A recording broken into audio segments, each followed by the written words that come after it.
Welcome to MBTV. ప్రస్తుతం ఉన్న ఉపాధ్యాయులు దాదాపు 80% మంది చంద్రబాబు ముఖ్యమంత్రిగా ఉన్న సమయంలో నిర్వహించిన డిఎస్సి ద్వారా ఎంపికయ్యారని మంత్రి నారా లోకేష్ అన్నారు.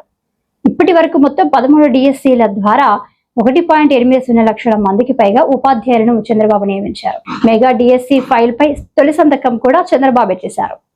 డిఎస్సి నిర్వహణ ఎంతటి సవాలుతో కూడుకున్నదో అందరికీ తెలిసిందే.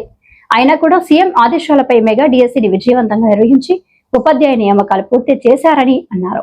ఇక్కడున్న ఉపాధ్యాయులు చాలా మంది, నాకున్న అంచనా మేరకు సుమారుగా 80% మంది గౌరవ ముఖ్యమంత్రి Chandrababu Naidu garu first term, second term, third టర్మ్లోనే ఉపాధ్యాయులుగా నియామకులైన వారు ఉన్నారని నేను బలంగా నమ్ముతున్నా. డిఎస్సి అంటే చంద్రబాబు నాయుడు గారు, చంద్రబాబు నాయుడు గారు అంటే డిఎస్సి. 13 డిఎస్సీలు 1,80,000 మంది ఉపాధ్యాయుల్ని గౌరవ ముఖ్యమంత్రి గారు నియమించారు. సో మెగా డిఎస్సి గౌరవ ముఖ్యమంత్రి గారు పెట్టిన తొలి సంతకం. సో ఒక యువకుడిని, ఉత్సాహవంతుడిని, కానీ డిఎస్సి ఎంత ఛాలెంజింగో మీ అందరూ తెలిసిన విషయం. జనరల్గా డిఎస్సి నిర్వహిస్తే అదే సంవత్సరంలో రిజల్ట్స్ ఇచ్చి సర్టిఫికెట్స్ వెరిఫై చేసి ఎలాంటి లీగల్ ఇష్యూ లేకుండా ఉపాధ్యాయుల్ని నియమిస్తాం అనేది చాలా కష్టమైన పని.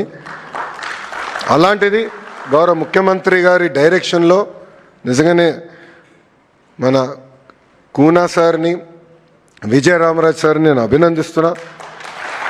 ఇది ఎందుకు చెప్తున్నానంటే నేను ఒకటే రిక్వెస్ట్ చేశా, గతంలో ఇచ్చిన అన్ని డిఎస్సి నోటిఫికేషన్స్ అన్నీ చదవండి,